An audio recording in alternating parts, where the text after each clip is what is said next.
My name is Desire Kahia and I am your host for this morning. Today we are going to be reflecting and taking a look at a few key outcomes of the environmental stewardship and agenda mainstreaming. And to help us unpack this particular topic, we are joined by Ms. Kauna Schroeder, and she is the Principal Project Manager and Montevideo Focal Person for Namibia. That is under the United Nations Environment Program, which is under the flagship of the Ministry of Environment, Forestry and Tourism.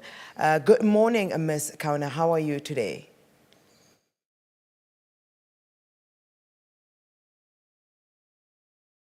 Hear me?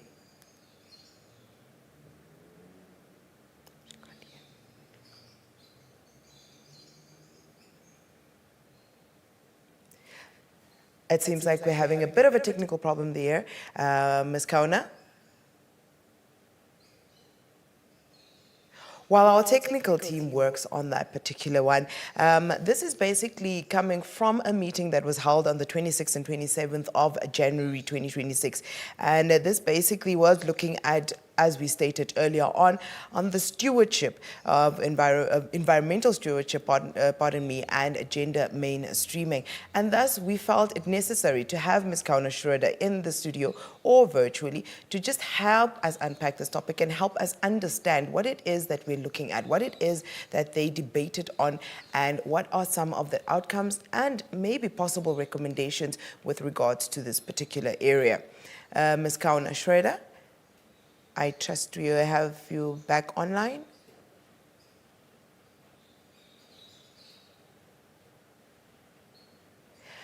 As we say, technology is not always our friend when we need her the most, but it is one of those that the world is moving towards, and especially with all the connections that we have in the world, AI, we just need to be better friends. So as we stated, these are environmental topics that were covered at the 26-27 meeting that took place, and we needed highlights on what it is that they covered. And we looked at the resilience of communities during shocks and disasters. These are topics that they looked at as well during this meeting. And sometimes with the world moving to where it is, we need to meet. We need to see what it is that is working, we need to see what it is that is not working, and we need to look for ways forward. I trust Ms. Kauna is back on the line now.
Center.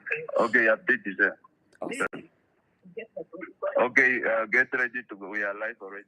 Okay.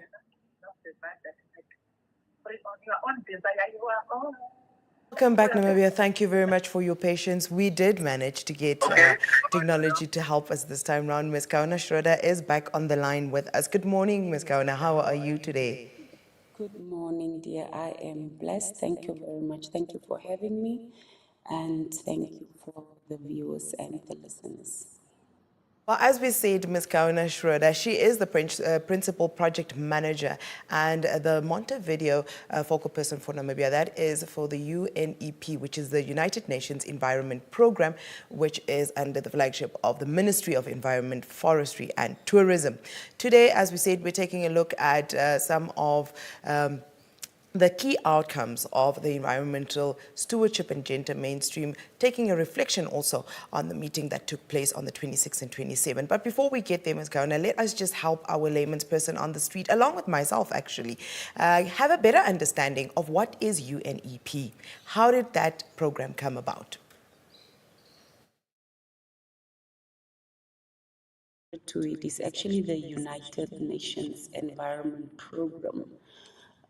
It is one of the programs under the United Nations, a body that deals with all the environment-related conventions and treaties. This is where it's housed in Kenya, Nairobi, and the Montevideo program under the United Nations Environment Program, a program that deals with international environmental laws, the implementation thereof. So I am the focal point for Namibia on the Montevideo program under the United Nations Environment Program, referred to as UNEP. Well, Moshira, thank you very, very much for that background. It is great, as I always say, that every single day is an opportunity for us to learn something new and get knowledge on various activities that are happening in the world. Now, let us take it back to what we are here for, taking a look at the meeting that took place on the 26th and 27th of January. And we would like you to give us just a brief background of this environmental stewardship and gender mainstreaming stakeholders engagement that took place. Just give us highlights on the main purpose and focus. Thank you very much for the question. First of all, just to amend an amendment to the topic, to the theme of the workshop. It was titled Environmental Stakeholder Stewardship and Gender Mainstreaming, Building State Resilience to Shocks and Disasters, because the main focus was really to look at shocks and disasters, but look at environmental stewardship and then mainstream those into gender-related issues. So thank you for the question. On the 26th and 27th of January, the Ministry of Environment, Forestry and Tourism convened a landmark stakeholder engagement meeting at the and resort.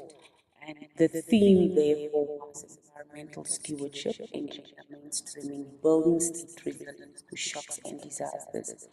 Now, this was really a high-level gathering that brought together government ministries, parliamentarians, ministers, the Prime Minister, traditional leaders, civil society, organizations, academics, private sector, development partners, as well as youth and church representatives. And the keynote address was delivered by the Right Honorable Prime Minister, Dr. Ngurara, and the meeting was graced by the Minister of Health and Social Services, Honorable Dr. Esperanza Livedel, the Minister of Gender Equality and Child Welfare, Honorable Dr. Toby Aupindi as the Chairperson of the Parliamentary Committee on Natural Resources, and the governor of the Bank of Namibia, Mr. Epson Wanguta, obviously hosted by our minister that served as the host, Honorable Indileni, who then welcomed these dignitaries. So the meeting was convened against the backdrop of Namibia's escalating environmental vulnerabilities, if I may call it like that. We are a nation where more than 80% of our land is arid or semi-arid, where the 2023-2024 drought has been the worst in a century, left us more than, over thousands and thousands of people, Namibians, food insecure, and where the devastating September 2025 Etosha wildfire burned through roughly a third of our most iconic national park. When we refer to shocks and disasters, we need to be cognizant that we're not only talking about climate change, we're talking about pandemics, we're talking about floods, we're talking about droughts, all these that are caused by climate effects. Pandemics like COVID, for example. And the purpose of this meeting was to move our nation from reactive crisis management to proactive resilience building. And it sought to enhance cross-sectoral collaboration, balanced environmental, health, social, and economic priorities, and also promote really gender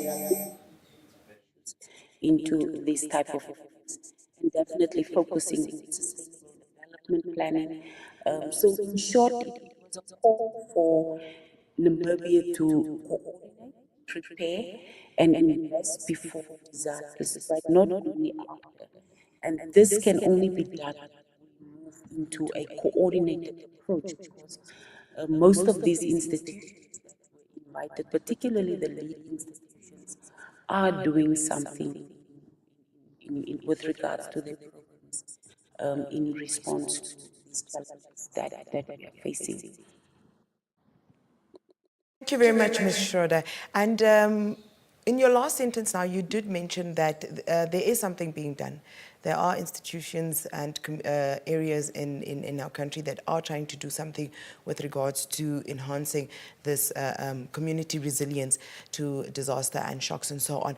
Are you able to, at this point in time, just give us a few examples of activities or action plans that are being implemented to try and make us proactive instead of reactive?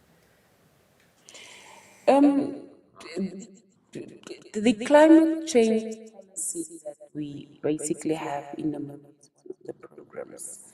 The Ministry of Health have different programs that they are implementing. You have the gender equality and child welfare that also have their strategic plan for implementation. But most importantly, the sixth development plan, which was launched in July 2025, has with express of a theme to foster economic growth and inclusiveness and resilience. That plan is sort of, in terms of its final plan for achieving Vision 2030, speaks to the outcomes that feed directly into our national development trajectory. And this borders on how we use our plans like the Disaster Risk Management Act of 2012 and its institutional structure, the National Disaster Risk Management Committee that works on it. This is under the Office of the Prime Minister, as well as looking at committees that look at vulnerability assessments and so forth and so forth. So, as indicated in the beginning, National Climate Change Gender Action Plan those also respond to what we are doing, or how best we are trying to be responsive. So there are programs. It's a matter of coordinating it. I do know that the city of Windhoek has a disaster response program that they are working on. Fair. That's definitely fair. And I think what brings comfort to the rest of us is the fact that we're not just waiting for it to hit. And I think in the previous years, the past events that have taken place, for example, yes, one of them was your COVID-19. Pardon me, your COVID, it is your COVID-19, sorry. I think it hit us so much worse in 2020. Most of us think of it as COVID 2020. But yes, we also, as you stated, had the recent fires in the Etosha area that really shocked a lot of us. But Namibia is a disaster prone. In as much as not extreme as the rest of the world, we are actually familiar with disasters, and it's a good thing to know that we have now decided to start making plans, tangible action plans, to try and help us mitigate when such events do occur. Now, taking us back to the particular meeting that was held, we wanted to get just gauge from you, what were some of the comments that were made by the stakeholders themselves when it comes to implementing the recommendations from the meeting? The comments that the stakeholders make, obviously the meeting generated strong and specific commitments across all stakeholder categories. And at the highest political level, the Prime Minister, for example, set the tone by informing us that if we fail to coordinate at home, we cannot succeed at national or global level. He committed the government to working across sectors with one purpose: make sure that we have proper coordination and breaking down the silos that have hampered our disaster response in the past. On climate finance, our Minister from Environment, Forestry and Tourism, Honorable Daniel, committed to scaling up resource mobilization in order to see how we can look at climate smart programs. Namibia has already mobilized substantial funding from international partners, and is preparing, major proposals targeting agriculture, water security, and clean energy. And through the Environmental Investment Fund of Namibia, it is channeling approximately 1.4 billion under correction into climate mitigation and adaptation by 2026, through the programs that are rolled out already, which represents a significant national investment. The Honorable Deputy Minister who delivered the message on behalf of Minister Kantema committed to expanding gender-based responsive social protection into broader child, coverage, and make sure that there's a commitment. The governor from the Bank of Namibia signaled the financial commitment to resilience planning. So importantly, the call was not limited to the government, but our Minister of Environment, Forestry and Tourism invited the private sector, civil society, the traditional authorities, and youth organizations alike, and international partners to join in this mission. And it is for the whole Namibia's commitment, and that is what makes it different from previous efforts. The stakeholders were excited that collaborative effort has been presented for implementation of these activities and for us to become more resilient to these shocks and disasters. Thank you.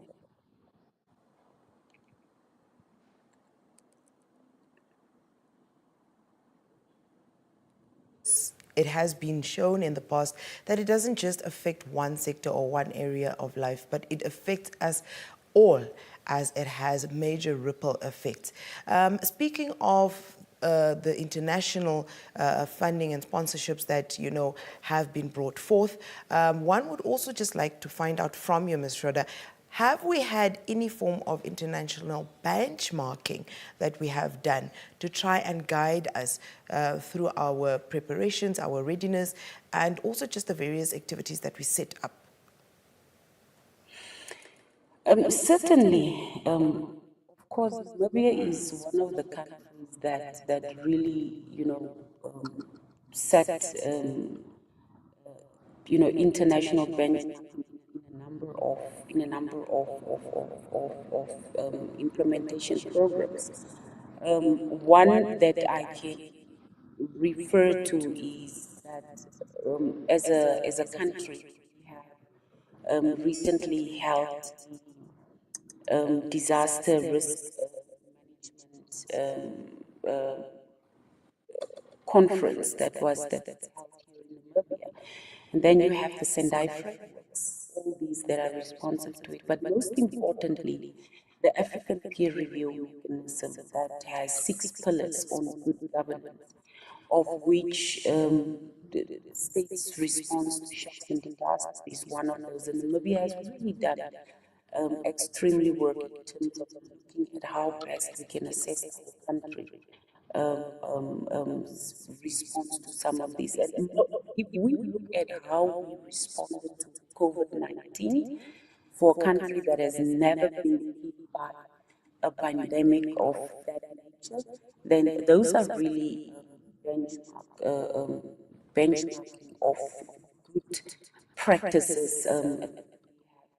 Also, our early warning systems that we're putting in place as the Office of the Prime Minister, and feeding programs for ground and so forth.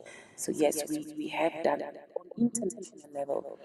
Namibia is negotiating on pandemics and how best to be responsive to it. So really, we have set a benchmark in terms of how we want to respond to this and how we want to internalize or domesticate it on a national level.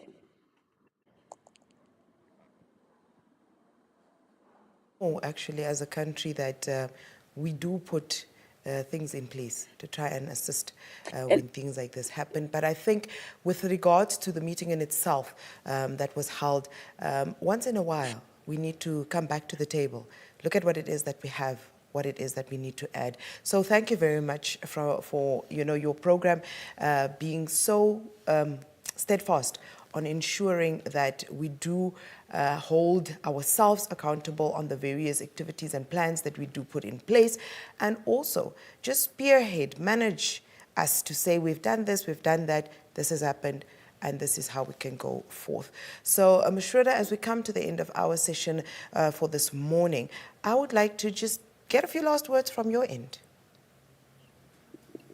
Maybe, yeah, a few last words from my end would really basically be that we ensure as Namibians that we don't only continue, having workshops, conferences, and the likes, and that we develop reports, but that we actually move into implementation. If we have to take the resolutions of this meeting, we need to basically ensure that it is anchored, in responding to the 6 National Development Plan that was mentioned, that we are responsive, to ensure that we leverage the Disaster Risk Management Act as well as all the other existing programs, and continue to, most importantly, continue to engage communities directly. The Prime Minister's emphasis on indigenous knowledge means implementation must be rooted in local participation. So we must ensure that all voices are heard, and we must ensure that we don't only report on what has been done, but that we have tangible results that we can measure in terms of where we would want to be, not only for us, but for generations that will come and into perpetuity. So We hope that there will be an opportunity for all stakeholders to come together again and then look at some plan of how best we can, in a coordinated approach, implement the outcomes of this gathering. So thank you very much. Is the principal project manager and Montevideo focal person for Namibia. That is with the UNEP under the Ministry of Environment, Forestry and Tourism. Thank you for giving us a bit of your time to just give us insight of what it is that took place, what was the reason for this meeting taking place, and what were the few outcomes that came from this particular meeting. And there we have it. This was a reflection and taking a look at the key outcomes of the Environmental Stewardship and Gender Mainstreaming meeting that took place on the 26th and 27th of January 2026. One thing that one takes away from Ms. Schroeder's words is what we keep echoing from the First Citizen, as in it's not business as usual. The planning phase is over. We need to start diving into implementing all these plans that we keep putting in place. We need to start going onto the ground and also be held accountable of what it is that we said we are going to do and how far it is that we have taken what we have planned to do and whether or not it is working, or whether or not we need to reform our plans to ensure positive and 100% successful outcomes. With that said, from myself, Desire Kahiha, we do continue the various information sharing sessions here at the Government Information Center. So I do ask you to stay tuned. We are not done yet. We're just going to be taking a short break. So stay tuned.